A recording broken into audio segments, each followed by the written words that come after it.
തൃശൂർ മുണ്ടത്തിക്കോട് ദുരന്തമുണ്ടായ സ്ഥലത്ത് കാണാതായവർക്ക് വേണ്ടിയുള്ള തിരച്ചിൽ ഇപ്പോഴും തുടരുകയാണ്. അതിനിടെ സംഭവ സ്ഥലത്ത് നിന്ന് വീണ്ടും ശരീരാവശിഷ്ടങ്ങൾ കണ്ടെത്തി. ഇവ ആശുപത്രിയിലേക്ക് മാറ്റിയിട്ടുണ്ട്. അതേസമയം തൃശൂർ വെടിക്കെട്ട് അപകടത്തിൽപ്പെട്ട 4 പേരുടെ കാര്യത്തിലാണ് ഇനി വ്യക്തത വരാനുള്ളതെന്ന് മന്ത്രി VN വാസവൻ പറഞ്ഞു. സംഭവ സമയത്ത് മൊത്തം 38 പേരാണ് ഉണ്ടായിരുന്നത്. എത്ര പേരുണ്ടെന്ന രേഖകളെല്ലാം നഷ്ടമായി. അമിത അളവിൽ വെടിമരുന്നായിരുന്നുവെന്ന് അന്വേഷിക്കുന്നുണ്ട്. പൂരത്തിന് വലിയ രീതിയിലുള്ള ശബ്ദം ഒഴിവാക്കി വർണ്ണത്തിന് പ്രാധാന്യം നൽകണമെന്നും മന്ത്രി പറഞ്ഞു.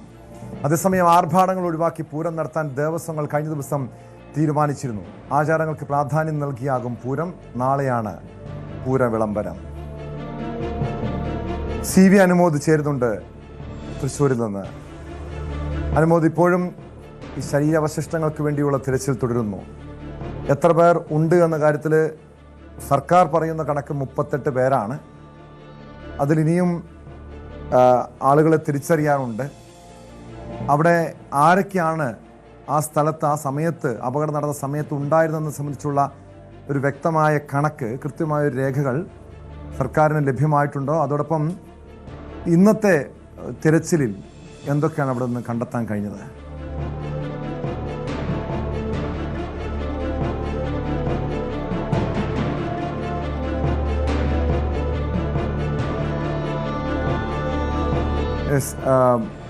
ശരീരാവശിഷ്ടങ്ങൾ, അതായത് നിരവധി ശരീരാവശിഷ്ടങ്ങൾ ഈ സംഭവ സ്ഥലത്ത് നിന്നും കണ്ടെത്താൻ കഴിഞ്ഞിട്ടുള്ള വിവരങ്ങൾ ലഭ്യമായിട്ടുണ്ട്. അവ ആശുപത്രിയിലേക്ക് മാറ്റിയിട്ടുണ്ട്.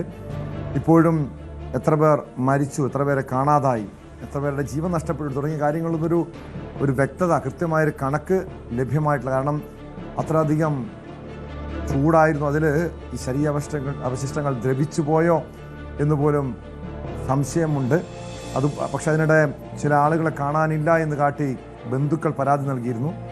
അവരുടെ മറ്റു DNA പരിശോധനാ ഫലം പുറത്തു വരേണ്ടത് ആരൊക്കെയാണ്, ആരുടെയൊക്കെ ജീവനാണ് നഷ്ടപ്പെട്ടതെന്ന് വ്യക്തമായ വിവരം ലഭിക്കണമെങ്കിൽ DNA പരിശോധനാ ഫലം ലഭ്യമാകണം. അതിനുവേണ്ടിയുള്ള നടപടിക്രമങ്ങൾ ആരംഭിച്ചിട്ടുണ്ട്. മാത്രമല്ല, ഈ പൂരത്തിൻ്റെ നടത്തിപ്പുമായി ബന്ധപ്പെട്ട് ഇനി കർശനമായ പരിശോധനകളുണ്ടാകും, കർശനമായ സുരക്ഷ ഉറപ്പാക്കും. അതിനുശേഷമായിരിക്കും മറ്റ് നടപടി ഉണ്ടാവുക. മന്ത്രി തന്നെ ഇന്ന് വ്യക്തമാക്കിയ കാര്യം അതായിരുന്നു. അതായത് ഈ വെടിക്കെട്ട് ഒഴിവാക്കി വർണ്ണത്തിന് കൂടുതൽ പ്രാധാന്യം നൽകിക്കൊണ്ട് പൂരം നടത്തണം എന്നായിരുന്നു മന്ത്രിയുടെ സർക്കാരിന് നിർദ്ദേശം. അതായിരുന്നു ആർഭാടങ്ങൾ ഒഴിവാക്കി പൂരം നടത്താൻ ദേവസ്വങ്ങൾ കഴിഞ്ഞ ദിവസം തീരുമാനിച്ചതാണ്.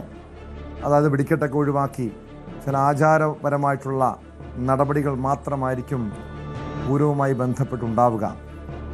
കാരണം ഇത്രയധികം ആളുകളുടെ ജീവൻ നഷ്ടപ്പെട്ടതാണ്. CV അനുമോദിലേക്ക്. അനുമോദ്, ഇപ്പോഴും ആരുടെയൊക്കെ ജീവനാണ് നഷ്ടപ്പെട്ടത് എന്ന കാര്യത്തിൽ ഒരു വ്യക്തത വന്നിട്ടില്ല. DNA പരിശോധനാ ഫലം പുറത്തു വരണം. ഇന്നത്തെ തിരച്ചിൽ എന്തൊക്കെയാണ് കണ്ടെത്താൻ കഴിഞ്ഞത്? അതോടൊപ്പം DNA പരിശോധനയുമായി ബന്ധപ്പെട്ട നടപടികളൊക്കെ എങ്ങനെയാണ് മുന്നോട്ട് നീങ്ങുന്നത്?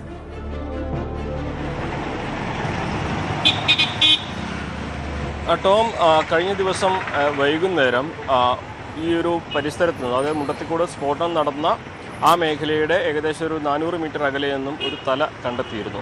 ഇത് ബന്ധുക്കളെ ഏകദേശം തിരിച്ചറിഞ്ഞിട്ടുണ്ട്. അദ്ദേഹത്തിൻ്റെ പേര് തൃശ്ശൂർ തിരുവമ്പാടി ദേവസ്വത്തിനുമായി ബന്ധപ്പെട്ട ഗിരീഷാണ് എന്നാണ് ഏകദേശം തിരിച്ചറിഞ്ഞിട്ടുള്ളത്. അത് ഔദ്യോഗികമായിട്ട് സ്ഥിരീകരിച്ചിട്ടില്ല. DNA ഫലം വരേണ്ടതുണ്ട്. അതിനെ തുടർന്ന് ഇന്ന് വീണ്ടും ആ മേഖലകളിൽ കടാവർ നായകളെ ഉപയോഗിച്ച് പരിശോധന നടത്താൻ തീരുമാനിക്കുകയും ആ പരിശോധനയിൽ ഇന്നും ഒരു തലയുടെ ഭാഗം, കത്തിക്കരിഞ്ഞ നിലയുള്ള തലയുടെ ഭാഗം കണ്ടെത്തിയിട്ടുണ്ട്. ഇതും തിരിച്ചറിയാൻ കഴിയാത്ത അവസ്ഥയിൽ തന്നെയാണുള്ളത്. അതോടൊപ്പം തന്നെ ഇന്ന് പല ഭാഗങ്ങളിൽ നിന്നായിട്ട് മറ്റ് ശരീരഭാഗങ്ങളും ലഭിച്ചിട്ടുണ്ട്. ഇതെല്ലാം തന്നെ പരിശോധനകൾക്കായിട്ട് ഇപ്പോൾ മെഡിക്കൽ കോളേജിലേക്ക് മാറ്റിയിട്ടുണ്ട്. ഏറ്റവും പ്രധാനപ്പെട്ട കാര്യം 37 പേർ എന്നൊരു കണക്കിലേക്ക്, മന്ത്രി 38 എന്ന് പറയുമ്പോഴും അവിടെ കത്തിക്കരിഞ്ഞ മൃതദേഹങ്ങളിലൊന്ന് ഒരുപക്ഷെ കാണാതായ ആരുടെയെങ്കിലും ആകാം എന്ന നിഗമനത്തിൽ 37 പേരാണ് ആ സംഭവ സ്ഥലത്ത് ഉണ്ടായത് എന്ന നിഗമനത്തിലേക്കാണ് എത്തിയിട്ടുള്ളത്.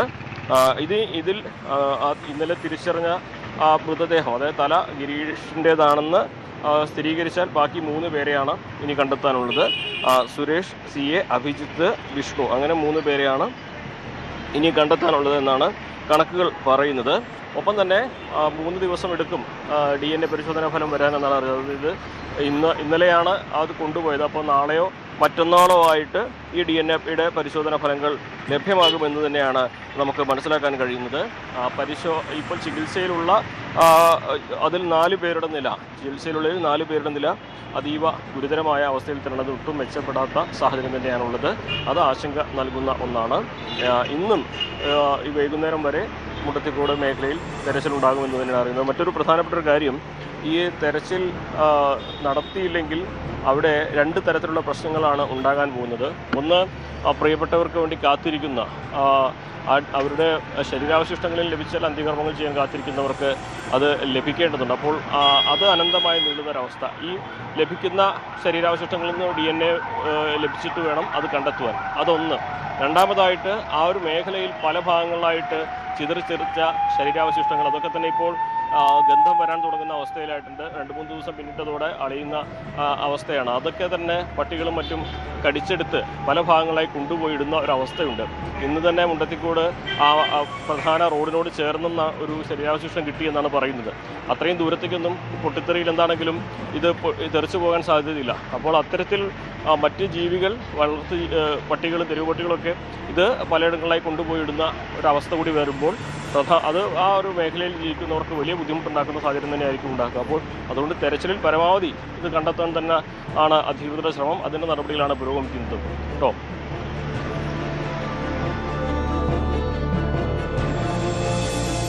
യെസ്, അതോടൊപ്പം ഇന്ന് മന്ത്രി വ്യക്തമാക്കിയ കാര്യം, ഈ സംഭവ സമയത്ത് മൊത്തം 38 പേരാണ് ഉണ്ടായിരുന്നത്. എത്ര പേർ ഉണ്ട് എന്ന് സംബന്ധിച്ചുള്ള കൃത്യമായ രേഖകളില്ല എന്ന്. അതായത് ആരൊക്കെയായിരുന്നു അവിടെ തൊഴിലാളികൾ, ആ സമയത്ത് എത്ര പേരുണ്ടായിരുന്നു, അവരുടെ കൃത്യമായ കണക്ക് വിവരങ്ങൾ ലഭ്യമായിട്ടുണ്ട്. ചില ഇന്നലെ തന്നെ അല്ലെങ്കിൽ കഴിഞ്ഞ 2 ദിവസങ്ങൾക്കിടെ ബന്ധുക്കൾ തങ്ങളുടെ പ്രിയപ്പെട്ടവരെ നഷ്ടമായി എന്ന് ചൂണ്ടിക്കാണിച്ചുകൊണ്ട് പരാതി നൽകിയിരുന്നു. അങ്ങനെ കൂടുതൽ പേർ പരാതിയുമായി അധികൃതരെ സമീപിച്ചിട്ടുണ്ടോ, എത്ര പേരായിരുന്നു ഉണ്ടത് സംബന്ധിച്ചുള്ള ഒരു വ്യക്തമായ വിവരങ്ങൾ സർക്കാരിന് മുന്നിലുണ്ടോ?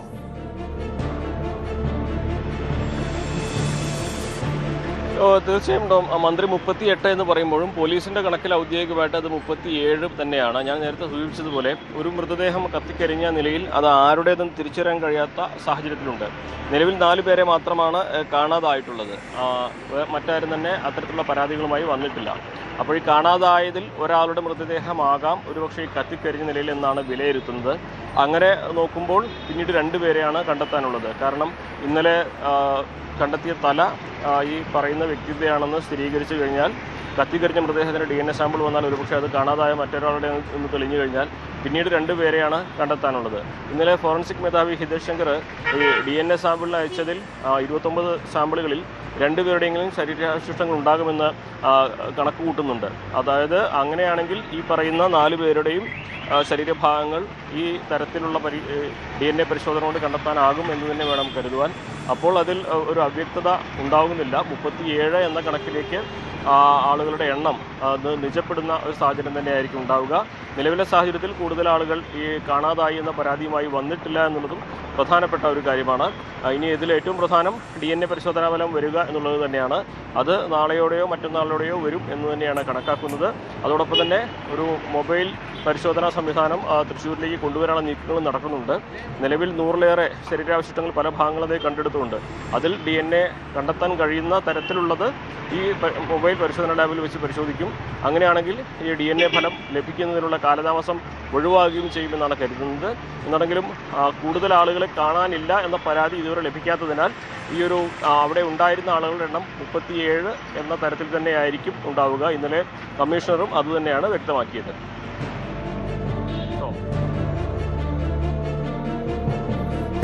വ്യക്തമാണ്. CV അനുമോദാണ് വിവരങ്ങൾ നൽകിയത്. കാണാതായവർക്ക് വേണ്ടി തിരച്ചിൽ ഇപ്പോഴും പുരോഗമിക്കുന്നുണ്ട്. അതിനിടെ വീണ്ടും ചില ശരീരാവശിഷ്ടങ്ങൾ കണ്ടെത്തിയിട്ടുണ്ട്. DNA പരിശോധനയ്ക്ക് ശേഷം മാത്രമേ, ഇതിൻ്റെ റിപ്പോർട്ട് ലഭിച്ച ശേഷം മാത്രമേ ആരാണ് മരിച്ചത്, ആരുടെയൊക്കെ ജീവനാണ്, എത്ര പേരുടെ ജീവനാണ് നഷ്ടപ്പെട്ടതെന്ന് സംബന്ധിച്ച കാര്യത്തിൽ ഒരു വ്യക്തത ഉണ്ടാകുകയുള്ളൂ. കൂടുതൽ വാർത്തകൾക്ക് News 18 Keralam YouTube channel subscribe ചെയ്യുക.